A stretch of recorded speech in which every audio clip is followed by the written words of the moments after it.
So when we last left off, you saw us clear the garden. You saw us plant the seed, and you saw lots of little sprigs come up in less than a week.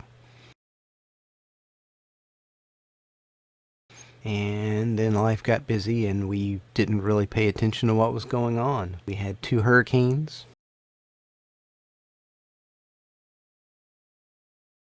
Hurricane Helene and Hurricane Milton that dropped a fair amount of rain in our area. And at one point, I believe it was after Helene, the greens were pitiful and we weren't sure if they would survive after the rain and the beatdown that they had received.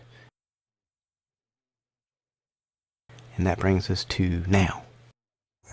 I've lost track of time. It's been a couple of weeks. We had 2 hurricanes with lots of rain come through and nearly wipe out all of our greens, but now the greens are looking nice and happy.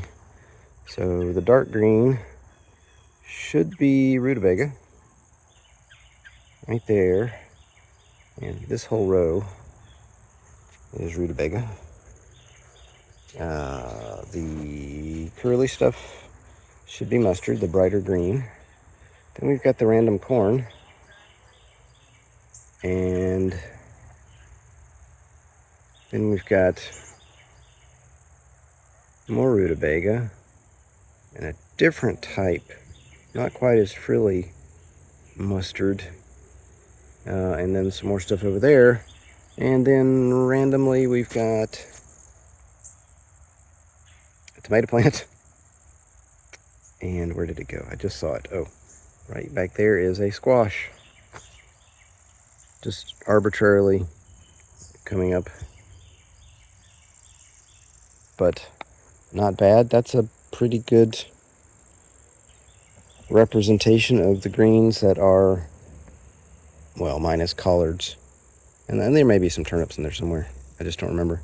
But these are fairly popular in the South in the winter because they last through the winter. These are in early enough, and actually there's quite a few batches here.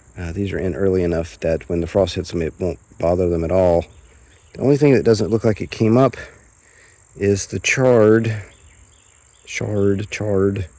which should be right here. And most of that looks like weeds. Oh, deer hoof. And then we get back into mustard and rutabagas. So no complaints. Some good looking stuff. And I mean, there's enough there to have Thanksgiving. And it'll just keep going. I mean, this is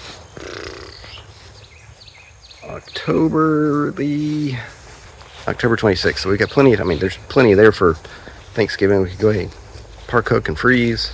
And there's plenty there for Christmas. And there's also plenty there for New Year's, which is a traditional thing to do at New Year's. So, winter garden, yay! Thanks for watching. I hope you enjoyed it. Too many hobbies, not enough time. It's a theme song, y'all.